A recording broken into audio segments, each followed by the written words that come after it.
गया। प्रभु श्री राम ने कह दिया विजयी भव, तुम्हारी ही विजय होगी, लेकिन मां का भी आशीर्वाद मिल जाए तो रास्ते में चलते चलते मां जानकी का मैं दर्शन कर लूं। और वाल्मीकि महर्षि के आश्रम में शत्रुघ्न जी पहुंच गए। और ज्यों ही शत्रुघ्न जी ने वाल्मीकि महर्षि के आश्रम में प्रवेश किया, तब तक जिस कुटिया में जानकी जी रहती थीं, उस कुटिया से बच्चे की रोने की आवाज सुनाई पड़ी। उसी समय जानकी जी ने बालकों को जन्म दिया। महर्षि वाल्मीकि लिखते हैं कि यामेव रात्रिम शत्रुघ्न पर्णशालाम समाविशत। जिस रात्रि में शत्रुघ्न जी महाराज वाल्मीकि जी की पर्णशाला में, उनकी कुटिया में प्रवेश करते हैं, तामेव रात्रिम सीतापि प्रसूता दारकद्वयम। उसी रात्रि में सीता ने सुंदर दो पुत्रों को जन्म दिया। द्वि सुत सुंदर सीता जाए, सुंदर दो पुत्रों को जन्म दिया। वाल्मीकि जी की आंखों में आंसू आ गए। मैं सोच रहा था इन बालकों का जात कर्म संस्कार कैसे होगा, और भगवान ने बड़ी कृपा की, शत्रुघ्न लाल को भेज दिया। शत्रुघ्न जी आए, गुरुदेव को प्रणाम किया। वाल्मीकि महर्षि ने कहा आप बड़े मौके पर आए हैं। जानकी ने सुंदर दो पुत्रों को जन्म दिया है, इनका जात कर्म संस्कार हो। शत्रुघ्न जी ने जात कर्म संस्कार किया और वहीं पर श्री जानकी जी का आशीर्वाद प्राप्त करके शत्रुघ्न लाल जी विदा हो गए। और ये दोनों बालक महर्षि वाल्मीकि के आश्रम में ही रह करके धीरे धीरे बड़े होते हैं। और महर्षि वाल्मीकि ने ही इनका उपनयन संस्कार किया, वेद का अध्ययन कराया, धनुर्विद्या सिखाई, समस्त कलाओं में पारंगत कर दिया महर्षि वाल्मीकि ने सीता जी के दोनों पुत्रों को, कुश और लव। लगभग 10 वर्ष के हो गए दोनों भाई। इन दोनों भाइयों में कुश बड़े हैं और लव छोटे हैं। ऐसे सामान्यतया लोग कहते हैं लव कुश, लव कुश। कहते हैं सीता जी के दो पुत्र कौन, बोले लव और कुश। तो लगता है कि लव बड़े हैं, कुश छोटे हैं, क्योंकि लव का नाम लोग पहले लेते, लेकिन कुश बड़े हैं और लव छोटे। कुशी लवौ तु धर्मज्ञौ राजपुत्रौ यशस्विनौ। कुश और लव दोनों भाई धीरे धीरे 10 वर्ष के हो गए और सकल कला में प्रवीण हो गए। वेद शास्त्र, धर्मशास्त्र, धनुर्विद्या, शिल्प, समस्त कलाओं में गुरुदेव ने इनको निपुण बना दिया, योग्य बना दिया। लेकिन आज तक इन बालकों को अपने माता और पिता का नाम नहीं मालूम। 10 वर्ष के हो गए कुश और लव, इनको पता नहीं है कि हमारे पिता कौन। बाकी सब जानते हैं। और बाकी कौन, बोले वाल्मीकि जी जानते हैं। और आश्रम के जो मुख्य लोग हैं वो जानते हैं, साधारण लोग आश्रम में भी नहीं जानते। क्यों, बोले सीता जी जब आई तो वाल्मीकि जी ने, लक्ष्मण जी तो नदी के तट पर वाल्मीकि जी के आश्रम के सन्निकट छोड़ करके पहुंचा करके चले आए थे। सीता जी रो रही थी। रात्रि में किसी स्त्री के रोने की आवाज सुनाई पड़ी तो वाल्मीकि जी अकेले कुटिया से बाहर निकल करके गए। देख जानकी जी को रोते देखा, कहा बेटी तुम आओ, तुम महाराज चक्रवर्ती सम्राट श्री दशरथ की पुत्र वधू हो, मैं जानता हूं, इसलिए मेरी भी तुम पुत्र वधू हो। क्योंकि दशरथ जी मेरे मित्र थे। वाल्मीकि जी की दशरथ जी से बड़ी घनिष्ठ मित्रता थी, मैत्री भाव था। महर्षि वाल्मीकि ने कहा तुम मेरी पुत्र वधू हो, आओ बेटी मेरे आश्रम में तुम रहो और यहां तुम्हें किसी भी प्रकार की पीड़ा नहीं होगी। और बेटी मैं तुमसे कुछ नहीं पूछूंगा तुम क्यों आई हो, तुम्हारे पति ने तुम्हें क्यों विदा किया है, मैं कुछ नहीं पूछूंगा, कोई तुमसे कोई प्रश्न नहीं करेगा और तुम आश्रम में आनंद पूर्वक रहो। वाल्मीकि जी सीता जी को लेकर के चले आए। सीता जी से एक बार भी नहीं पूछा तुम्हारे पति ने क्यों त्यागा, क्योंकि वाल्मीकि जी सर्वज्ञ हैं। राम जी का संपूर्ण चरित्र उनको दिख रहा है, राम जी को करना क्या है, राम जी कर क्या रहे। इसलिए वाल्मीकि जी ने कुछ नहीं पूछा। और आश्रम में लोगों ने पूछा कि ये देवी कौन है, तो वाल्मीकि जी ने अपने आश्रम में किसी को नहीं बताया कि इनका नाम सीता है। वाल्मीकि जी ने कहा ये वन देवी, नया नामकरण कर दिया, वन देवी, वन देवी। कुश और लव जब पैदा हुए, बड़े हुए, तो मां का नाम यही जाना, वन देवी, क्योंकि आश्रम में सब लोग उनको वन देवी ही कहते। तो लवकुश भी यही समझते थे ये वन देवी। एक दिन पिता का नाम पूछा। जानकी जी से तो पूछने की हिम्मत नहीं हुई कभी बच्चों। कुश लव एक बार मां के सामने गए और पूछा, मां हमारे पिता कौन है, हमारे पिता का नाम क्या है। ज्यों ही लवकुश ने पूछा, इतना सुनते ही जानकी जी की आंखें बंद हो गई और अश्रु की धारा प्रवाहित होने लगी। मां जानकी मौन हो गई और रोने लगी। मां जानकी के इस भाव को देख करके लवकुश सावधान हो गए। उसके बाद से कभी भी उन दोनों भाइयों ने अपनी मां से यह नहीं पूछा कि मेरे पिता कौन है, उनका नाम क्या। एक बार गुरु जी से पूछने का साहस किया।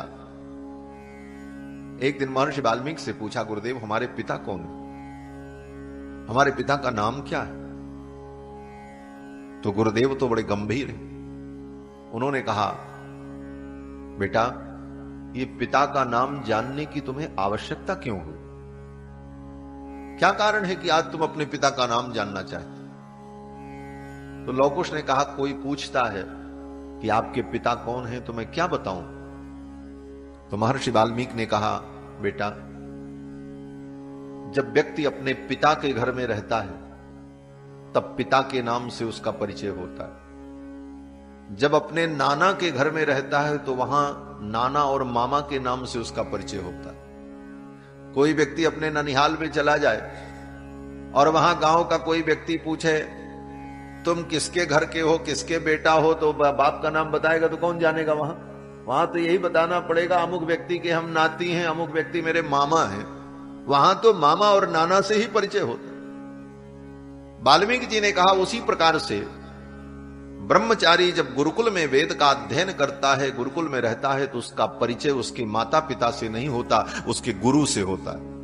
इसलिए बेटा कोई तुमसे पूछे तो तुम परिचय में यही बता देना कि मैं महर्षि वाल्मीकि का शिष्य हूं। पिता का नाम बताने की कोई आवश्यकता नहीं। इतना कहने के बाद फिर कभी कुश और लव की हिम्मत नहीं हुई कि वो अपने गुरु जी से पूछ लें कि मेरे पिता का नाम क्या। इतनी मर्यादा थी।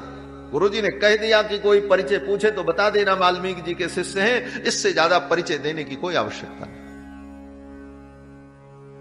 तो कुश और लव 10 वर्ष के हो गए, लेकिन आज तक उनको पता नहीं है कि मेरे पिता का नाम क्या है और माता का नाम।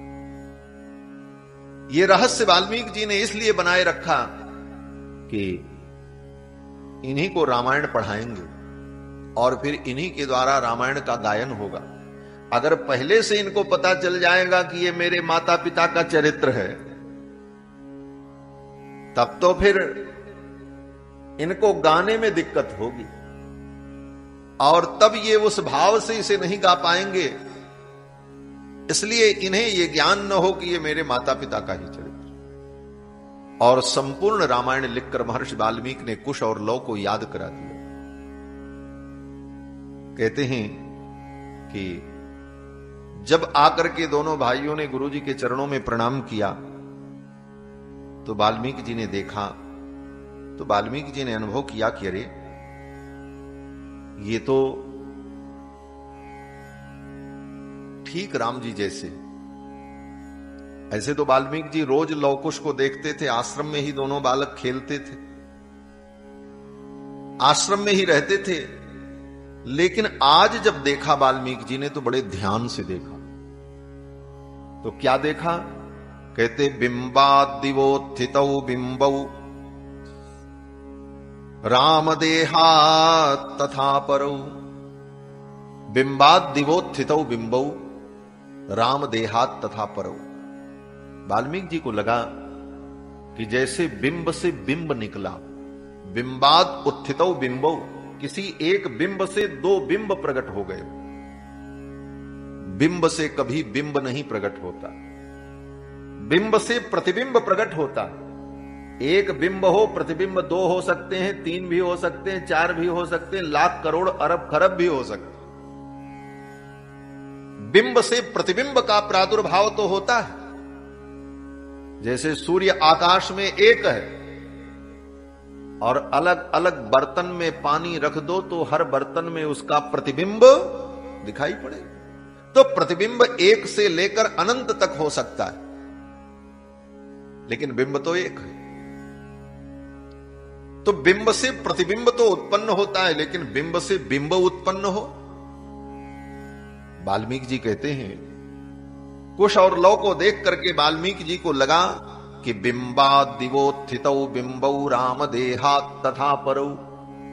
ये राम जी के पुत्र जो हैं, राम देहात तथा परौ, राम जी के देह से उत्पन्न होने वाले ये कौन है? बोले बिंब से उत्पन्न होने वाले दो बिंब हैं और दोनों राम जी के समान है। जैसे राम जी के अंदर से दो राम जी और निकल आए हों, ये भाव है कि राम जी के अंदर से दो राम जी और निकल आए।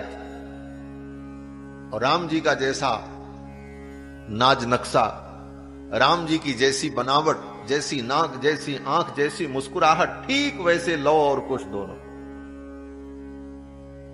राम देहात तथा परौ बिंबात दिवोत्थितौ बिंबौ। फिर तो वाल्मीकि जी ने विचार किया कि ये राम जी के पुत्र हैं, राम जी के समान हैं। और शास्त्र भी कहता है कि आत्मा वै जायते पुत्रः, आत्मा ही पुत्र के रूप में होती है। तो ये राम जी की ही आत्मा है मानो। इन्हीं को मैं पूरी रामायण पढ़ा दूं। क्यों? बोले इनके अंदर योग्यता भी है। क्या योग्यता है? बोले ये भ्रातरौ स्वर संपन्नौ, ये स्वर संपन्न है दोनों भाई। इनका स्वर शुद्ध है, उच्चारण शुद्ध है। भ्रातरौ स्वर संपन्नौ गंधर्वाविव रूपिणौ, और गंधर्व के समान सुंदर हैं।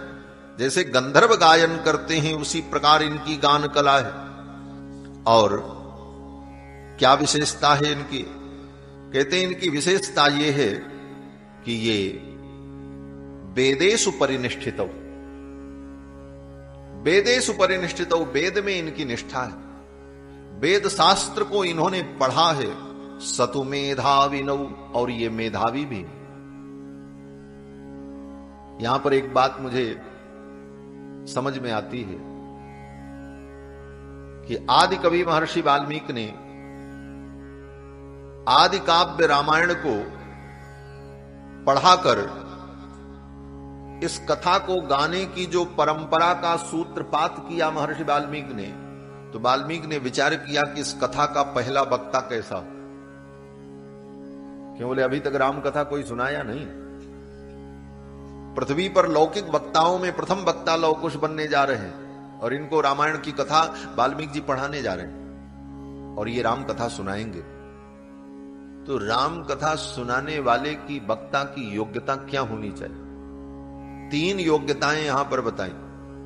पहली योग्यता क्या? बोले सतु मेधाविनौ, वो मेधावी हो।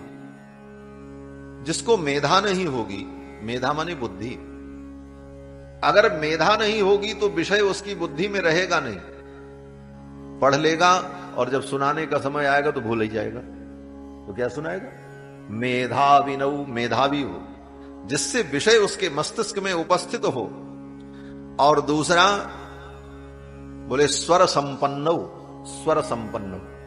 स्वर संपन्न माने उसकी वाणी में शुद्धि हो, उच्चारण उसका शुद्ध हो, सुनने वाले स्पष्ट रूप से उसके शब्दों को समझ सकें। यह दूसरी विशेषता। और तीसरी विशेषता बोले वेदेषु परिनिष्ठितौ, भगवान की कथा सुनाने वाले की वेद में और शास्त्र में निष्ठा हो। वेदेषु परिनिष्ठितौ, वेद में वो परिनिष्ठित हो, वेद का उसने अध्ययन किया हो, वेद को जाना हो। क्यों? बोले ये राम कथा क्या है? बोले राम कथा वेदावतार है। जब तक व्यक्ति वेद को नहीं जानेगा तो राम कथा के रहस्य को कैसे जाने। इसलिए वेदेषु परिनिष्ठित हो, जो वेद में निष्ठा रखता हो, वेद का अध्ययन किया हो, वेद के अनुकूल जो आचरण संपन्न हो, वो भगवान की कथा का वर्णन करे। इन तीन विशेषताओं को देखकर महर्षि वाल्मीकि ने कुश और लव को संपूर्ण रामायण याद करा। ऐसे मेधावी थे कि 24,000 श्लोकों को क्रमबद्ध कंठस्थ कर लिया। आज हमको आपको 24 श्लोक नहीं याद होते। अभी तो कहां की बात है, यहां अयोध्या की बात है। परसों में आया, उसके पहले 18 तारीख को एक सज्जन आए, वो बोले महाराज हमने बड़े महाराज जी से मंत्र दीक्षा ली थी, तो उन्होंने जो मंत्र दिया था वो मंत्र बड़ा कठिन है, हम याद नहीं कर पाए, तो हिंदी में हमको मंत्र बता। हमने कहा महाराज अब मंत्र को हिंदी में कैसे बताया जाए, मंत्र तो मंत्र होता है, कोई वो ऐसा तो ही नहीं कि हिंदी में हम कोई मंत्र बना देंगे। जो मंत्र ऋषियों ने बनाया मंत्र तो वही रहेगा। बोले महाराज वो संस्कृत में है, हम पढ़ नहीं पाते। हमने कहा इतने दिन हुआ तुम्हें दीक्षा ली और आज तक तुमको एक मंत्र नहीं याद हुआ, षडक्षर मंत्र, 6 अक्षर का मंत्र है?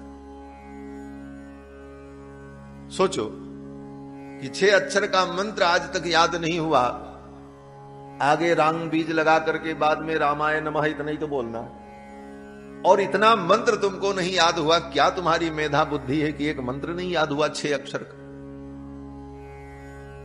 और ये कुश और लव की मेधा देखो कि गुरुजी ने पढ़ाया तो एक श्लोक नहीं, 24,000 श्लोक पूरी रामायण क्रमबद्ध याद हो गई।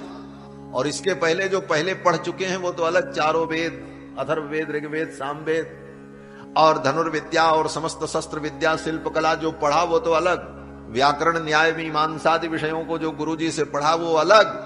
ये 24,000 श्लोक क्रमबद्ध कुश और लव ने याद कर डाला, रट लिया।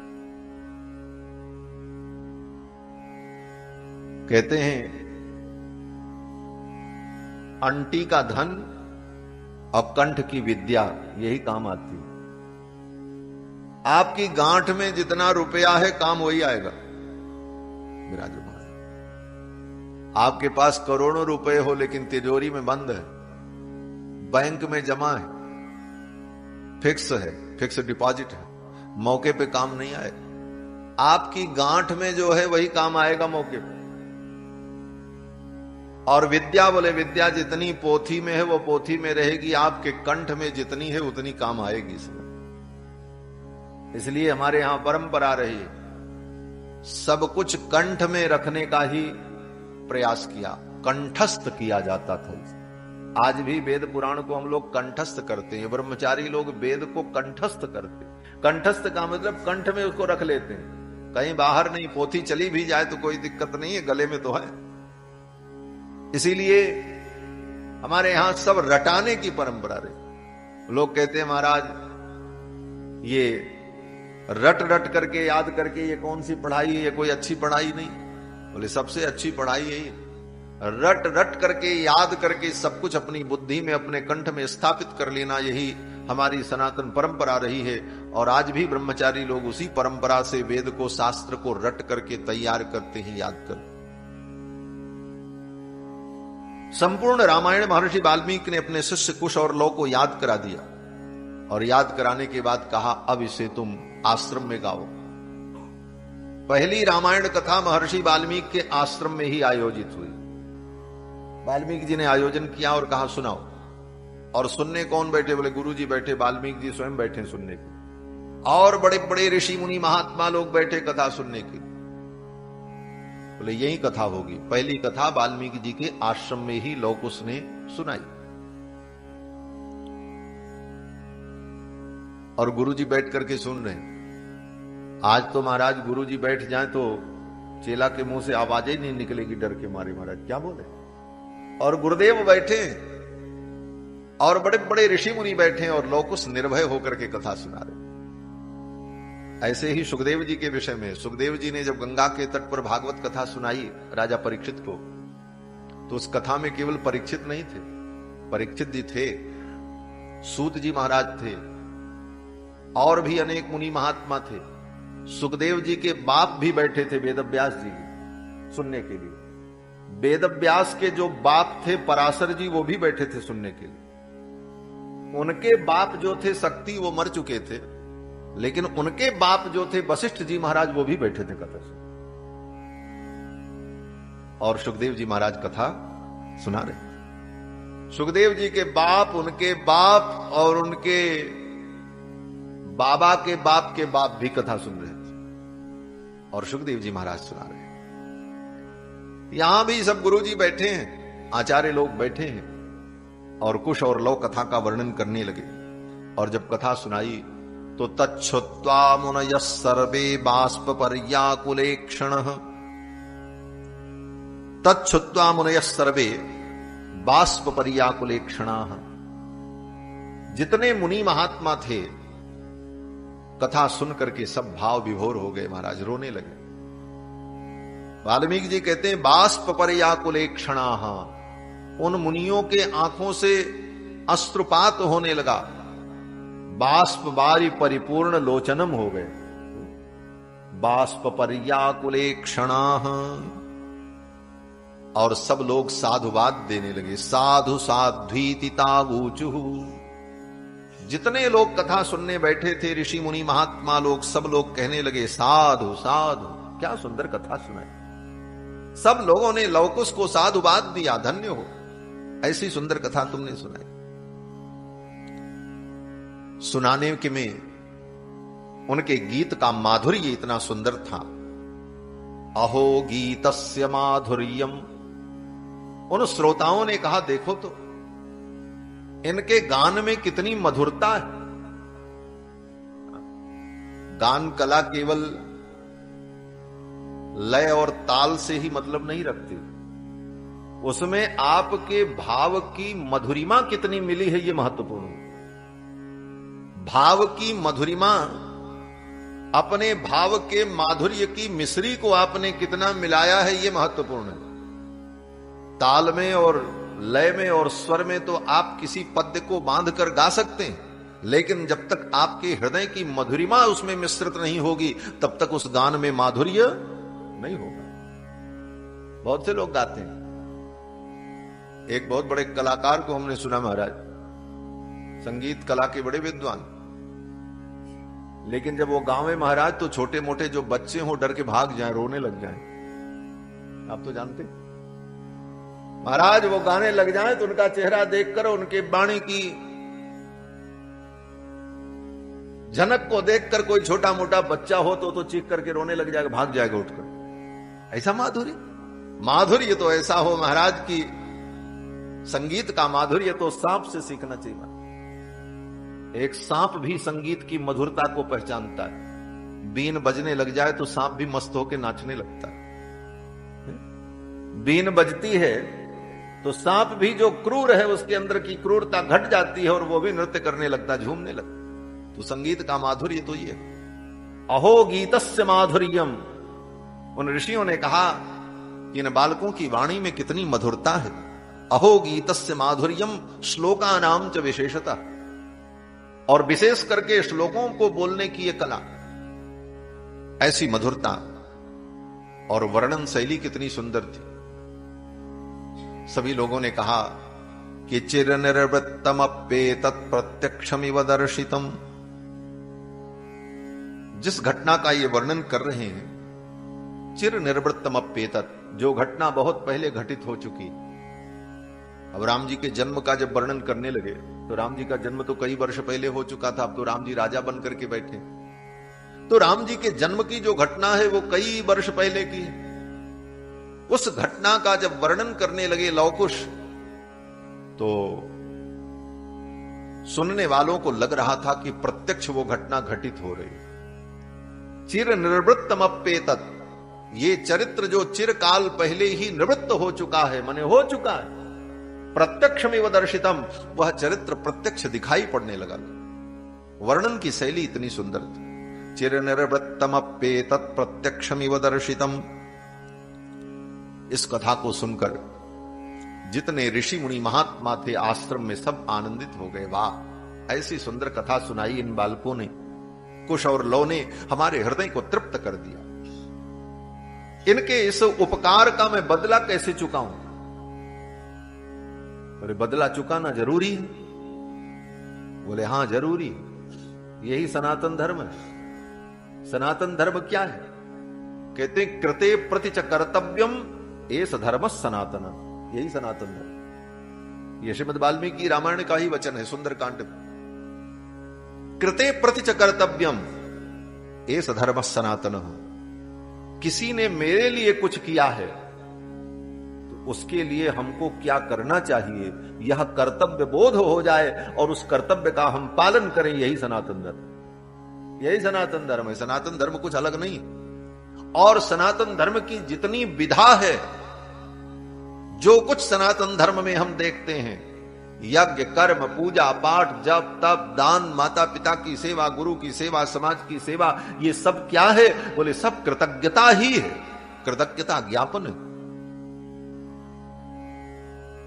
हम माता पिता की सेवा करते हैं, सनातन धर्म कहता माता पिता की सेवा करो, मातृदेवो भव पितृदेवो भव। तो माता पिता की हम सेवा करें, ये सनातन धर्म है। तो ये सेवा क्या है? बोले कृतज्ञता है। माता पिता ने जन्म दिया, हमारा पालन पोषण किया, उनके प्रति हमारा जो कर्तव्य है, यही कृतज्ञता धर्म। सूर्य भगवान को हम अर्घ देते हैं, क्या है? बोले जिन सूर्य की किरणों से हमें जीवन शक्ति प्राप्त होती, उनके लिए हम क्या कर सकते हैं? उनको हम क्या दे सकते हैं?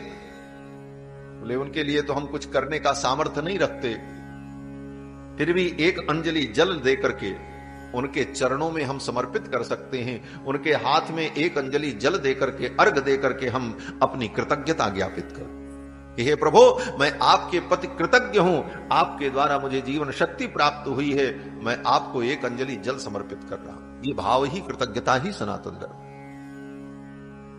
नदी में भी स्नान करने जाओ तो कहते नदी में तालाब में स्नान करो तो जल को प्रणाम करके वहां से थोड़ी मिट्टी भीतर से निकाल करके बाहर रख दो और तब स्नान करो। क्यों? बोले किसी व्यक्ति ने उस तालाब को खुदवाया था, तुम तो तालाब नहीं खोद सकते, तो कम से कम उससे थोड़ी मिट्टी ही निकाल करके बाहर रख दो, इतनी ही सेवा करके कृतज्ञता ज्ञापन कर लो, तब उस तालाब में तुम स्नान कर लो। ये शास्त्र। तो कृते प्रतिच कर्तव्यम एष धर्म सनातन, ये कृतज्ञता का भाव यही सनातन धर्म है। तो कथा भी सुने तो इतनी सुंदर मधुर कथा सुनाई, जिस व्यक्ति ने इतना आनंद हमको दिया कथा सुनाकर, उसके प्रति हमारा क्या कर्तव्य है? यह भी सनातन धर्म का ये था। उन ऋषियों ने विचार किया, वृद्ध वृद्ध महात्माओं ने, कि इन बालकों ने, दोनों भाइयों ने इतनी सुंदर कथा सुनाई, मैं इनको क्या प्रदान करूं? इनके इस उपकार का मैं बदला क्या चुकाऊं? देखो, उपकार का बदला तो कभी हो नहीं सकता। उपकार के बदले में प्रत्युपकार करके हम उस ऋण से उऋण नहीं हो सकते। इसीलिए भगवान ने कहा प्रत्युपकार करहु का तोरा, सन्मुख हो ही न सकत मनमोर। दुनिया में कभी किसी के उपकार का प्रत्युपकार संभव ही नहीं है, केवल उसके प्रति कृतज्ञता ज्ञापन ही संभव है। इसको समझना। वाह, हमारे श्री विश्व हिंदू परिषद के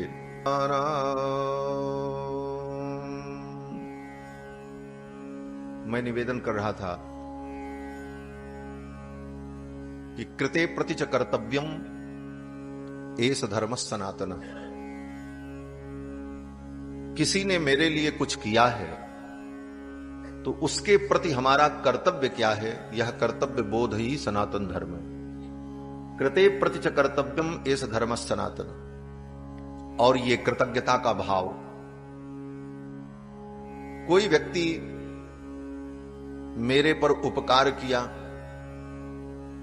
तो उसके बदले में हम कोई उपकार करके उसके उपकार के उस ऋण से उऋण हो जाएं, यह सनातन धर्म नहीं कहता है। हिसाब पूरा कर लें, यह सनातन धर्म नहीं कहता।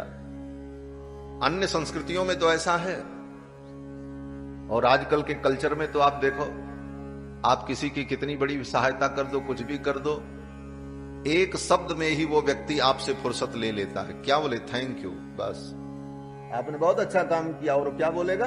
Thank you. धन्यवाद आपको, धन्यवाद कहा, काम खत्म। धन्यवाद कह देने मात्र से वो आपके उपकार को भुलाकर छोड़ करके चल देता है। लेकिन हमारे यहां किसी के ऋण से, उपकार के ऋण से उऋण होने की बात नहीं कही जाती। इसीलिए भगवान ने भी कहा प्रत्युपकार करहु का तोरा, तुम्हारे ऋण से मैं उऋण नहीं हो सकता। गोपियों से भी भगवान कृष्ण ने यही कहा, न पारे हम निरवध्य समझुजाम, श्रीमद् भागवत में, कि तुम्हारे इस ऋण से मैं उऋण नहीं हो सकता।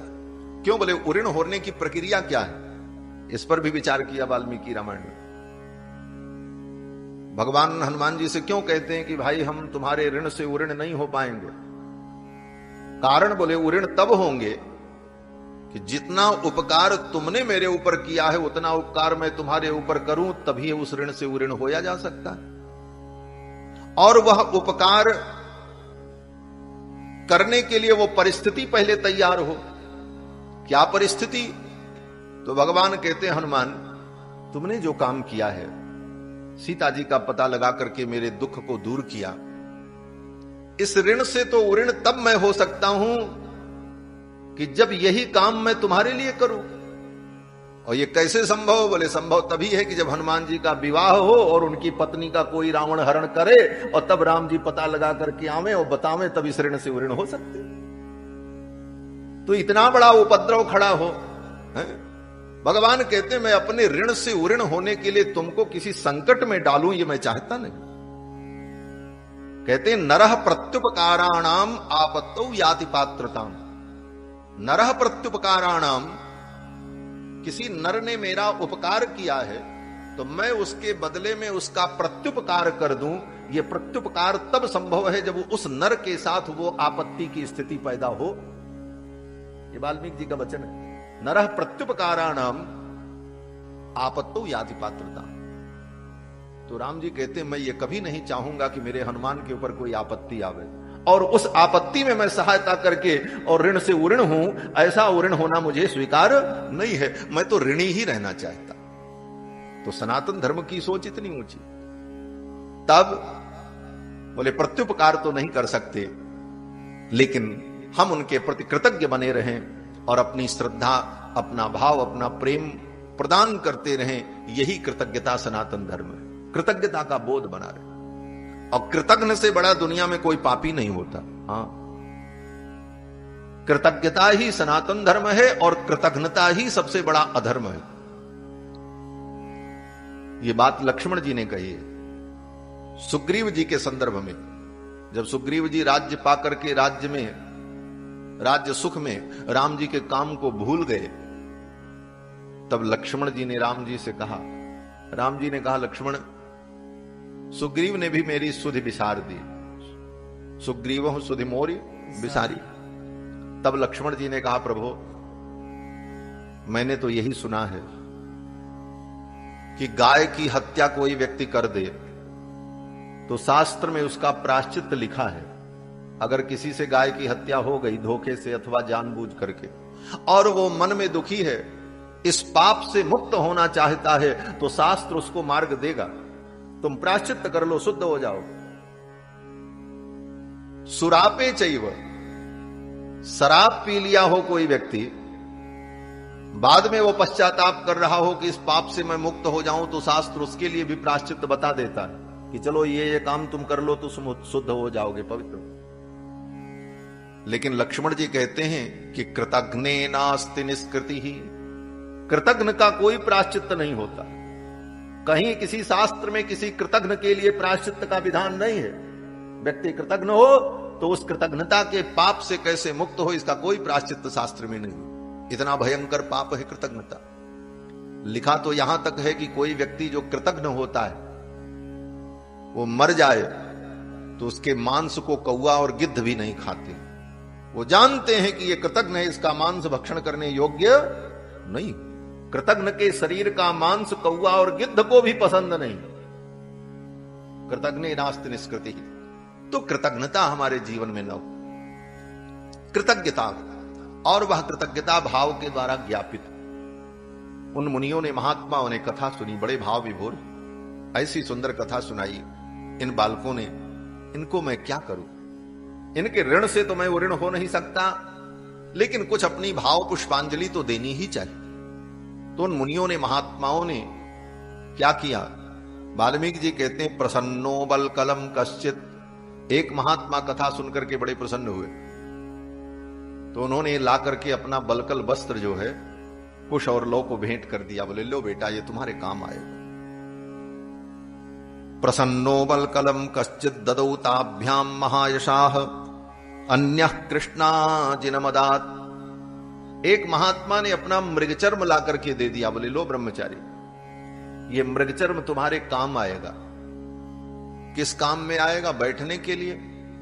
बोले नहीं, ब्रह्मचारी का आसन मृगचर्म नहीं होता, ब्रह्मचारी का उपवस्त्र मृगचर्म होता है, उपवस्त्र होता है। सन्यासी तो मृगचर्म के आसन पर बैठता है, लेकिन ब्रह्मचारी, बोले ब्रह्मचारी जो है मृगचर्म को अपने कंधे पर रखता है। जैसे पूजा पाठ में हम लोग जब बैठते हैं तो कंधे पर एक गमछा रखना पड़ता है, उपवस्त्र। तो उस समय पूजा में बिना उपवस्त्र के पूजा नहीं होती। तो ब्रह्मचारी जब तक गुरुकुल में वेद का अध्ययन करता है तब तक उसका उपवस्त्र मृगचर्म होता है। नीचे तो वो वस्त्र पहनेगा, कौशेय, सूती वस्त्र अथवा रेशमी वस्त्र, लेकिन कंधे पर उसका जो उपवस्त्र होगा वो कपड़े का नहीं होता, चमड़े का होता, वो भी मृगचर्म। ऐणेयमुत्तरीयम, महर्षि पारस्कर अपने गृह सूत्र में कहते हैं ऐणेयमुत्तरीयम। ऐणेय मृग का जो चर्म है, मृगचर्म, वही ब्रह्मचारी का उत्तरीय होता है। तो जैसे आज किसी कथा व्यास को, किसी कथावाचक को लोग उत्तरीय भेंट करते हैं, साल उड़ाते हैं, उसी प्रकार महर्षि ने ला करके अपना मृगचर्म ही उड़ा दिया। बोले यही तुम्हारे लिए उत्तरीय। कृष्णाजिनमदात कश्चित यज्ञ सूत्रम तथा परह। और किसी महात्मा ने ला करके कुश और लौ को यज्ञोपवीत दिया। बोले लो बेटा, ये सुंदर यज्ञोपवीत, ग्रहण पड़े, कोई पर्व पड़े तो यज्ञोपवीत बदलना पड़ता है, ये यज्ञोपवीत तुम्हारे काम आएगा। इस प्रकार महात्माओं ने, किसी ने मृगचर्म दिया, किसी ने यज्ञोपवीत दिया।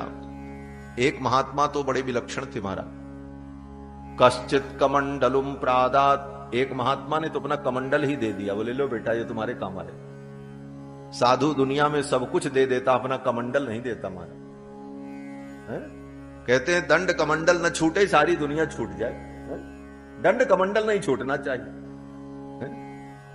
और जो साधु अपना कमंडल दे दे, या तो फिर बहुत बड़ा त्यागी महात्मा होगा, और या तो फिर नकली ही साधु होगा, बीच वाला नहीं हो सकता। नकली वाले का उदाहरण कौन है? बोले काल ने भी नकली साधु बना था। हनुमान जी ने पानी मांगा तो कमंडल ही दे दिया। मांगा जलते ही दीन कमंडल। बोले साधु अपना कमंडल नहीं देता किसी। और अगर साधु वास्तव में महात्मा है और अपना कमंडल भी दे रहा है, इसका मतलब उसके हृदय का भाव बहुत उत्तम कोटि का। वो काल नेमी से तुलना नहीं की जा सकती यहां पर, वो तो एक उदाहरण मात्र है। महात्मा ने अपना कमंडल भेंट कर दिया। कश्चित कमंडलुम प्रादाद मौंजी मन्यो महामुनि। एक महात्मा बड़े विलक्षण महाराज, वो जा रहे थे जंगल में लकड़ी काटने के लिए, समिधा लाने के लिए। कथा चल रही थी, कुश और लौ कथा का वर्णन कर रहे थे, बैठ गए कथा सुनने लगे। भूल गए कि लकड़ी काटने हमको जाना।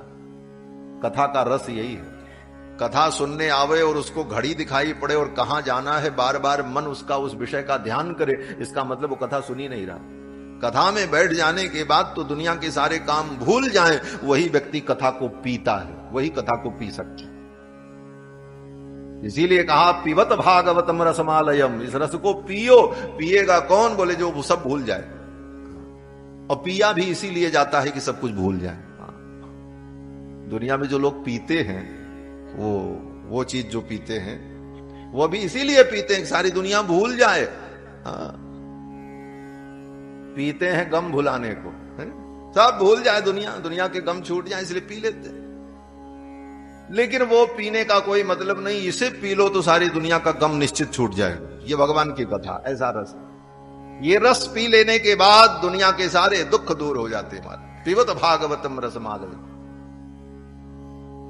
वो महात्मा बड़े प्रेमी थे महाराज। लकड़ी ले काटने के लिए जंगल में जा रहे थे, कथा सुनने बैठ गए, भूल गए। कथा पूरी हुई, अब लकड़ी तो भूल गए, अब विचार करने लगे इनको क्या भेंट करें। इतनी सुंदर कथा सुनाई, तो अपनी जो कुल्हाड़ी थी लकड़ी काटने वाली, वही कुल्हाड़ी ही ले जाकर के व्यासपीठ पर चढ़ा दिया। बोले लो बेटा तुम्हारे काम आए। कुठार मपरो मुनि ही, कोई महात्मा थे वो अपना कुठार, वो कुल्हाड़ी ही ले जाकर के लौकुश को भेंट कर दिया। बोले तुमने ऐसी सुंदर कथा सुनाई, आनंद आ गया, गदगद कर दिया हमारा। इस प्रकार महात्माओं ने खूब आशीर्वाद दिया। वस्तुओं का मूल्य नहीं है, इन वस्तुओं के पीछे उन महात्माओं का आशीर्वाद है। और अंत में महात्माओं ने यही कहा। एक महात्मा बड़े विलक्षण थे महाराज, कुछ नहीं था उनके पास, परम विरक्त महात्मा, केले के पत्ते की कौपीन लगाते थे। हमारे यहां त्यागी महात्मा लोग कई प्रकार के होते ना, केला की कौपीन लगाने वाले, लोहे की कौपीन पहनने वाले, लोह लंगड़ी महात्यागी। तो ऐसे ही कोई महात्मा थी जो केले के पत्ते की केवल कौपीन लगाते थे और कुछ उनके पास नहीं, कोई संग्रह नहीं था, लेकिन बहुत बड़े तपस्वी थे। कथा सुनकर के जब प्रसन्न हुए तो उन्होंने सोचा मैं क्या भेंट करूं, मेरे पास तो कोई वस्तु ही नहीं। तो उन महात्मा ने विचार किया कि मैंने तपस्या की है,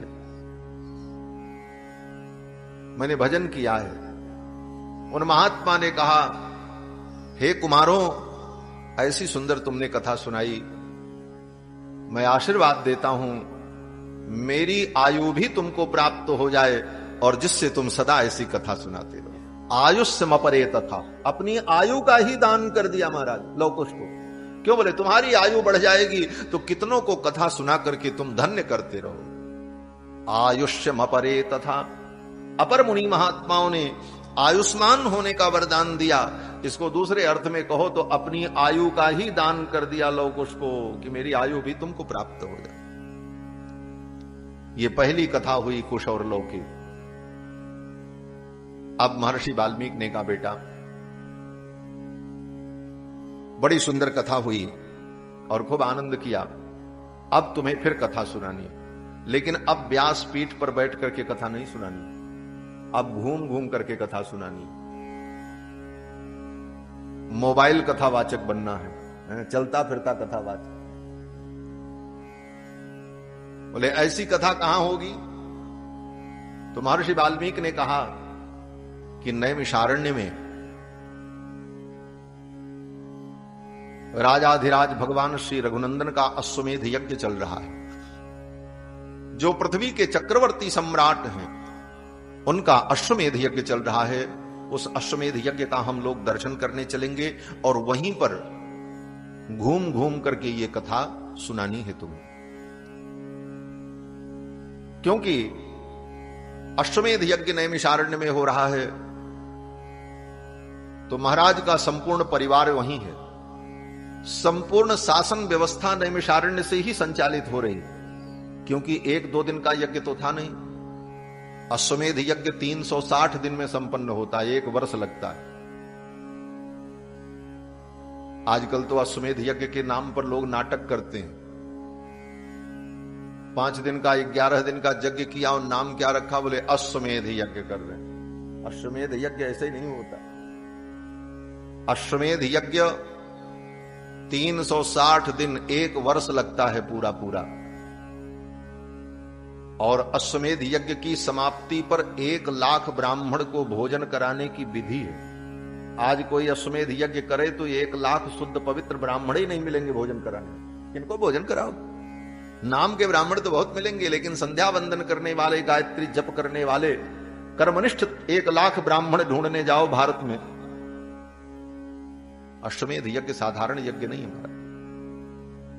1 वर्ष में पूर्ण होता है। और अश्वमेध यज्ञ सब नहीं कर सकता, केवल क्षत्रिय कर सकते हैं, ब्राह्मण भी नहीं कर सकता। ब्राह्मण कितना भी बड़ा विद्वान हो जाए, ज्ञानी हो जाए, धन संपन्न हो जाए, लेकिन ब्राह्मण अश्वमेध यज्ञ नहीं कर सकता, अधिकार नहीं है उसे। वो करा सकता है, स्वयं नहीं कर सकता। करेगा तो क्षत्रिय ही करेगा। ये सब विधान है हमारा। हमारे गुरुदेव भगवान जब पढ़ाते थे तो कहते थे कि विदेशी लेखकों को, जर्मन के विद्वानों को जब पता चलेगा कि भारत के लोग इतने बड़े मूर्ख हो गए तो कितना उपहास होगा। तो हम लोगों ने कहा गुरुजी क्या उपहास? तो गुरुजी कहते थे जर्मन का विद्वान मैक्स मूलर और बेवर जैसे विद्वान ने अश्वमेध यज्ञ की पद्धति लिख डाली संस्कृत में। कात्यायन स्रोत सूत्र पर बेवर ने भाष्य लिखा है, और जिस ग्रंथ में अश्वमेध यज्ञ का संपूर्ण वर्णन है कात्यायन स्रोत सूत्र में, उसके ऊपर भाष्य लिखा है बेवर ने, और जर्मन में लोग उसको पढ़ते हैं।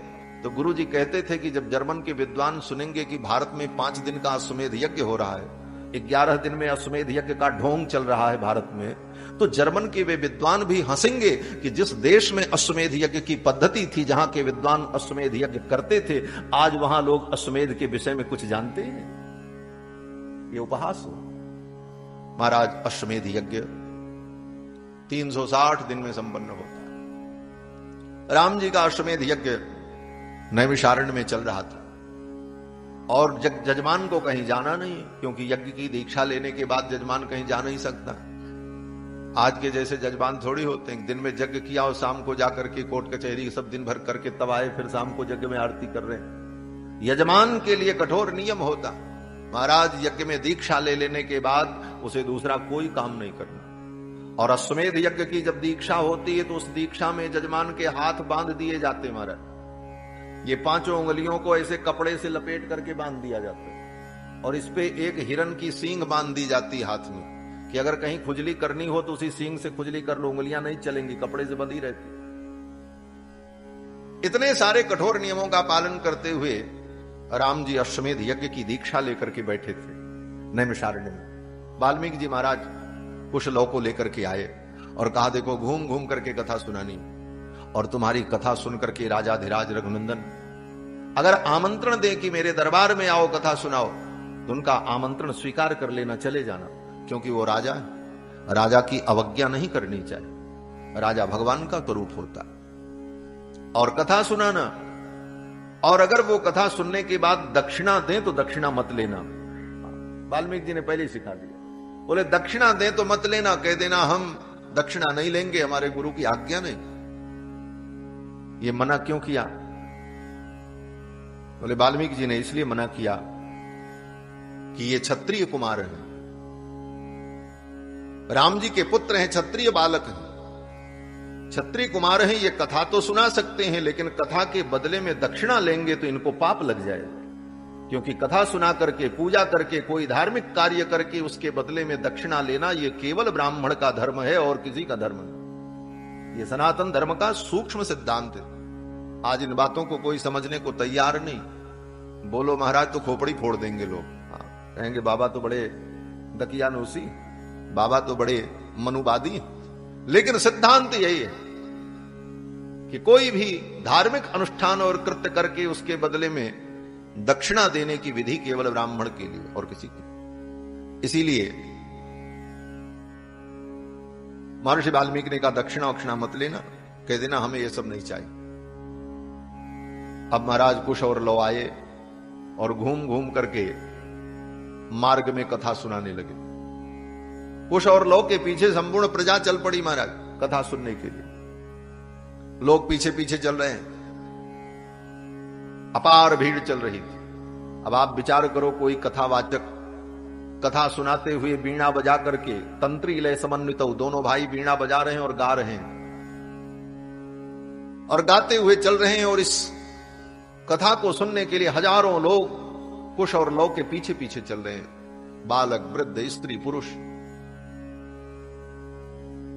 सड़क पर इतनी भीड़ एकत्रित हो जाए तो क्या होगा?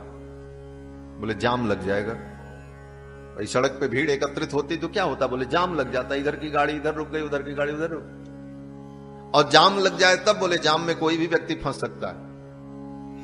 हम कहते हैं भारत के राष्ट्रपति और प्रधानमंत्री भी हों, अगर ऐसी परिस्थिति हो गई कि जाम लग ही गया, तो फिर जब तक जाम खुलेगा नहीं तब तक वो निकल नहीं सकते। उनको भले निकाल लो, गाड़ी तो नहीं निकल सकती। क्यों? बोले दूसरा कोई विकल्प नहीं है, जाम लगा तो लगा। कुश और लौ जब कथा सुना रहे थे तो महाराज रास्ते में जाम लग गया। रथ्यासु राजमार्गेषु ददर्श भरताग्रजः उस राजमार्ग पर उधर से राम जी आ रहे थे। राजाधिराज भगवान श्री रघुनंदन रथ पर बैठ करके आ रहे थे। रथ्यासु राजमार्गेषु ददर्श भरताग्रज। भरताग्रज श्री रघुनंदन ने देखा ये दो कुमार सुंदर कथा सुना रहे, हजारों लोगों की भीड़ इनके साथ है। सेवकों ने कहा महाराज रथ आगे नहीं जा सकता, आगे बड़ी भीड़ है, रास्ता बंद है। राम जी को सब कुछ मालूम हुआ।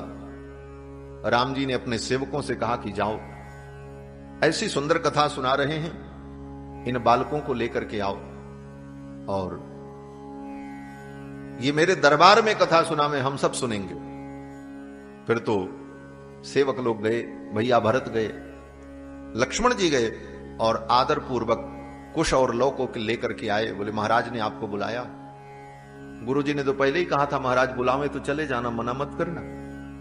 और वाल्मीकि जी की ये पहले से ही योजना थी कि ये कथा राम जी के दरबार में हो और राम जी सुने और संपूर्ण राम जी की प्रजा सुने। क्यों? बोले प्रजा के मन में सीता के प्रति जो दुर्भाव है वो दुर्भाव तभी निकलेगा जब इस कथा को लोग सुनेंगे।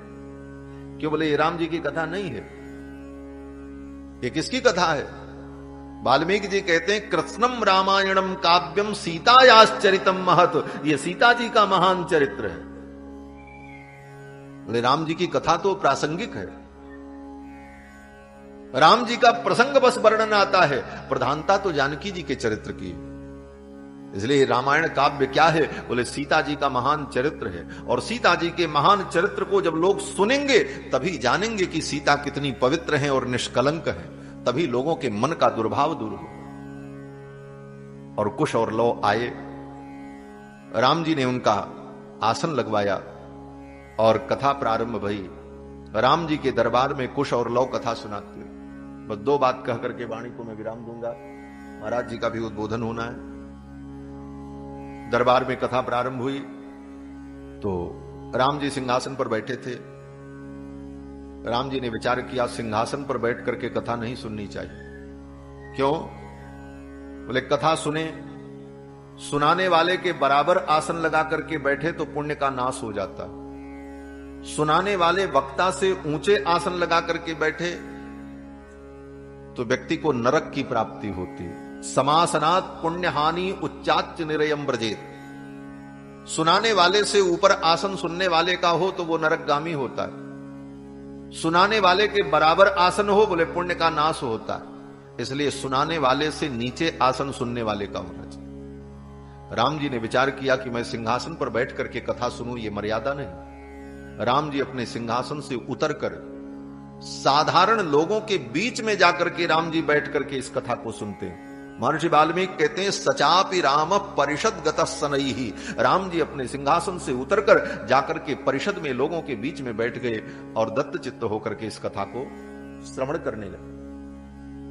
कुश और लौ इस कथा का वर्णन करते हैं। अब राम जी बैठे हैं सुनने के लिए। तीनों माताएं कौशल्या, कैकेयी, सुमित्रा, उर्मिला, मांडवी, श्रुतकीर्ति, संपूर्ण राज परिवार, भरत जी के दो पुत्र, लक्ष्मण जी के दो पुत्र, शत्रुघ्न जी के दो पुत्र, तक्ष, पुष्कल, सुबाहु, श्रुतसेन, अंगद, चित्रकेतु, ये सब बैठे हैं कथा सुनने के लिए। और कुश लौ कथा का वर्णन करते हैं। सर्वप्रथम अयोध्या के वर्णन से उन्होंने प्रारंभ किया है। तो कल हम सब लोग अयोध्या का वर्णन सुनेंगे और कल राम जी का जन्म महोत्सव कथा में मनाएंगे और फिर आगे राम जी की लीला चलेगी। आज बस इतना ही। आइए 2 बार भगवान नाम संकीर्तन करेंगे, लेकिन महाराज जी के उद्बोधन के बाद। बोलो श्री सीता रामचंद्र भगवान की, श्री राधा कृष्ण भगवान की, सत्य सनातन वैदिक धर्म की जय। जय सीता।